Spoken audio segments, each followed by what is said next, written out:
नमस्कार मैत्रिणींनो, कुंकू टिकली किचन या चॅनलमध्ये आपलं पुन्हा स्वागत आहे। तर मैत्रिणींनो, तुम्ही कधी खाल्लेली आहे की अशी भाजी? तर खूप छान अशी आहे ही भाजी। तर चला आपण पाहूया ही भाजी कशाची केली। थोडंसं तेल टाकलंय, त्यामध्ये जिरे टाकूया आणि सकाळची जी भाजी आहे काळी भाजी केलेली, तर ती भाजी आपण आता यावर टाकलेली आहे तव्यावर आणि त्यामध्ये टाकूया आपण गरम चपातीचे तुकडे करून। तर अशा पद्धतीने हे तुकडे करून टाकल्यानंतर आपल्याला व्यवस्थित असं हे सर्व मिक्स करून घ्यायचं आहे।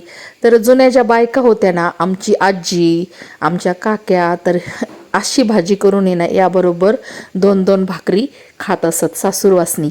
तर अशा पद्धतीने त्या शिळ्या भाजीची आणि पुन्हा भाजी करत असत। तर ही भाजी पहा तुम्ही कशी वाटली आणि याला काय म्हणतात, तर हे मला कमेंटमध्ये नक्की सांगा आणि आवडल्यास लाईक, शेअर आणि सबस्क्राईब करायला विसरू नका।